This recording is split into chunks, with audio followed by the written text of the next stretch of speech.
Okay, this is quick check 6.7.8. All right, it says for the following reaction, what is the percent yield if 1.17 grams of the precipitate was isolated when 27.4 milliliters of 0.900 mole per liter solution? So there's a few things that make me immediately want to stop. Here I see grams. What do we do with grams? Turn that into moles. It says grams of the precipitate was isolated. What is the precipitate? Well, if you remember, in a double displacement reaction where you have two ionic compounds, the precipitate is the solid that's produced. So this is the one that we're looking at. So we're looking at this iron 3 carbonate. So our first step with grams is turn it into moles. 1.17 grams of the iron 3 carbonate. Now we need to use the molar mass of iron 3 carbonate. I looked it up because I'll be giving it to you most likely on exams. I don't want to have you spend too much time doing that. So for every 200, there are 291.72 grams in a mole. And let's figure out how many moles that is. 1.17 divided by 291.72. And this gives us an answer of 0.12, 2 zeros, and then a 4, 0, 1, essentially 1 mole. All right, so this is moles of the iron 3 carbonate.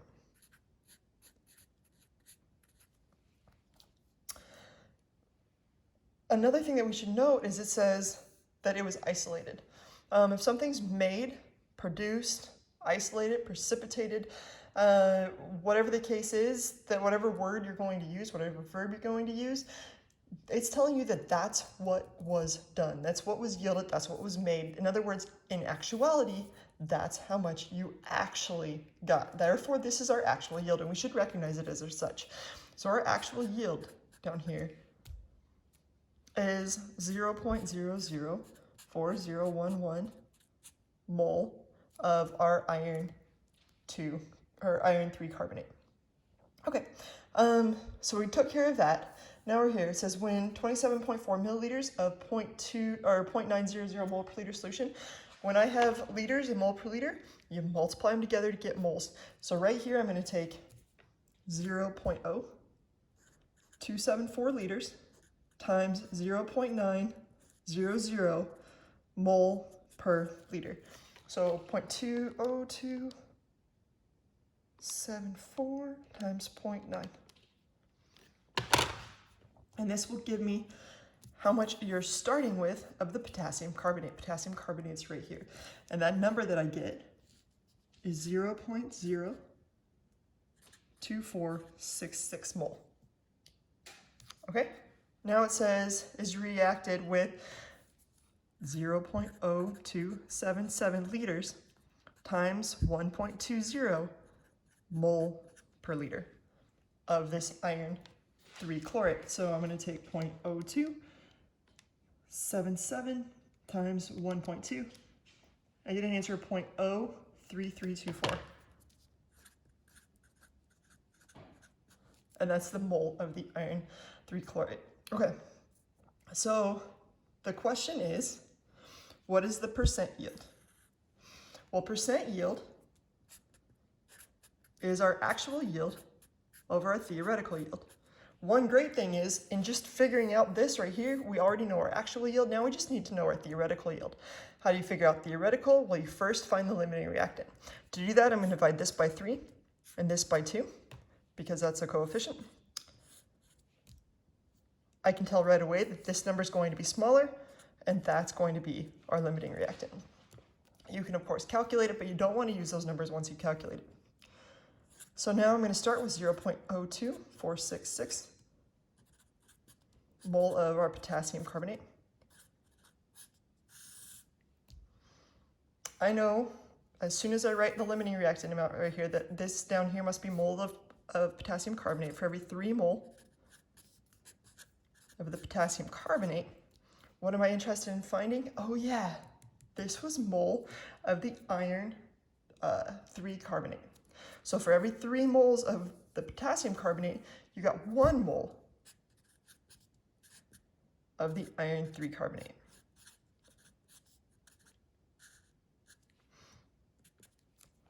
Well, let's figure out what that is.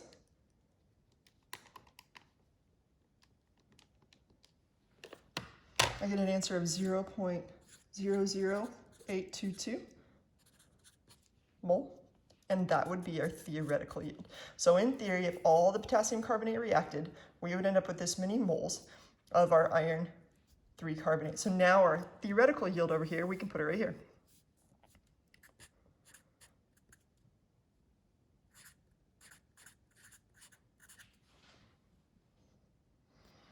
And make sure that they're both moles, and make sure that you're talking about the same thing in each situation. Here was iron 3 carbonate, here was iron 3 carbonate, so we're good. You take those numbers, you divide them by each other, and then you multiply by 100%. So I actually save them in my calculator so I don't lose any sig figs.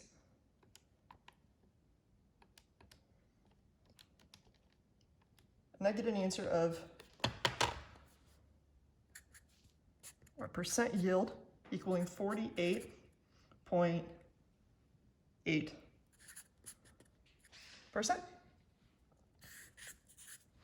All right, moving on to the next question. Real similar, it says, what is the percent yield if 28.7 milliliters of a 1.2 I see liters, I see mole per liter, you multiply them together, 0.0287 liters times 1.20 mole per liter.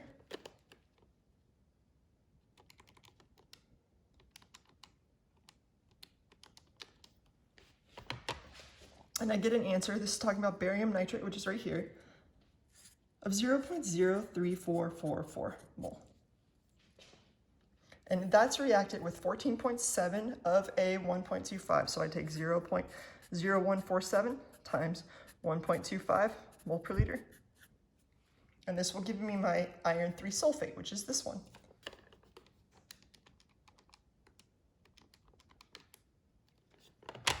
That answers 0.018375. I'm not going to round.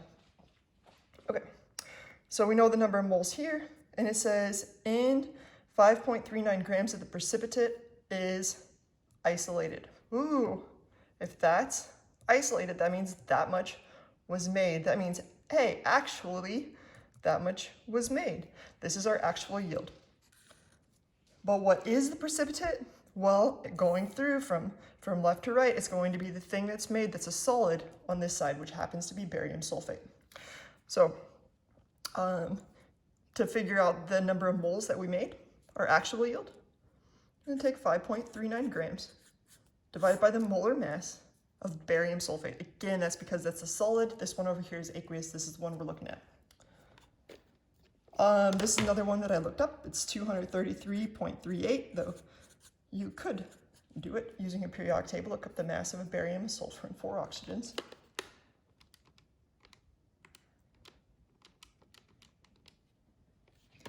And this gives me an actual yield of 0.02309.5. And I'm going to write this down here. My actual yield equals 0.02309.5 mole of barium sulfate. Now we know what we're looking for. Barium sulfate, it asks for the percent yield. So we therefore need to find the theoretical. That's going to be okay because we have these two already set up. You divide this by 3, you divide this by 1, and you ask which one's smaller. This one's going to be smaller. Barium nitrate is your limiting reactant. Now we're going to go ahead and use that number, 0.03444 mole of barium nitrate. We know for every 3 mole of barium nitrate, we get 3 mole of barium sulfate. In other words, we would get 0.03444 mole of barium sulfate. That would be our theoretical yield.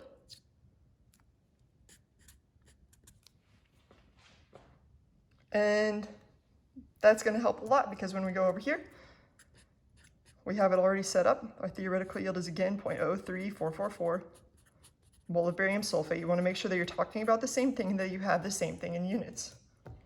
The question itself, if you look at the description, it used grams here. You can use them as long as they're the same unit. So essentially it took these moles and put them back into grams.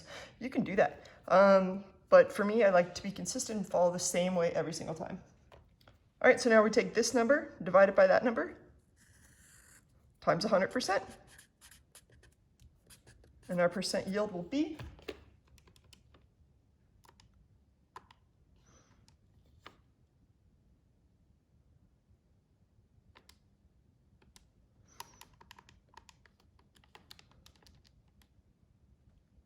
67.1%. All right, I hope that helps.